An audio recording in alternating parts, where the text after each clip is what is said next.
Those Minnesota guys were already in a lot of hot water for potentially stealing hundreds of millions of dollars. And now, well, they're under federal investigation, it looks like, for obstructing justice, hampering law enforcement, you name it.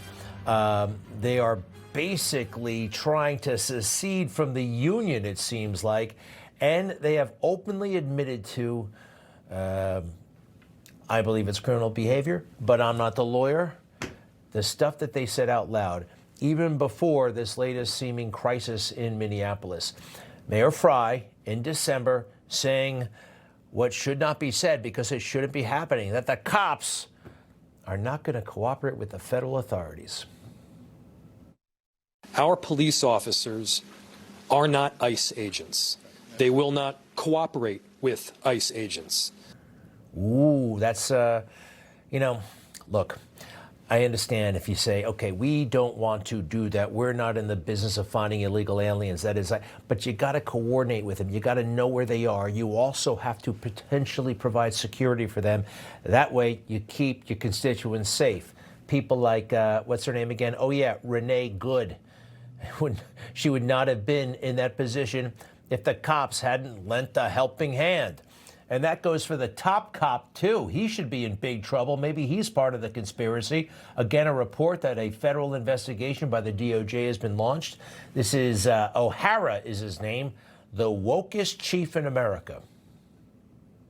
Does the Minneapolis Police, do you work with ICE? We do not participate in immigration enforcement in any manner. We do not refer people over to ICE or anything like that. It's purely a federal law enforcement issue. Yeah, purely. Okay, but what about the coordination? When are you going to be doing this operation? Where are you going to be doing it? We need to be aware. They're not even having those basic communications. Now, that's the way it was before the shooting of that woman last week. Now, Governor Walz, the afternoon that woman was shot, seemed to sense that he might be in hot water. So immediately he began deceiving people about the entire situation. The thing that is so challenging in the moment we're in is we don't see a desire to work with us on public safety. We hear a demonization of our state. We see people coming in who don't know our community.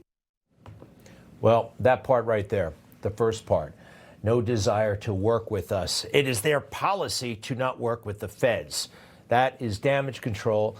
That is spinning, and I think it's what he's under investigation for, that and a whole lot of other things. Information. Truth. Is freedom. Is Newsmax. It's real news for real people.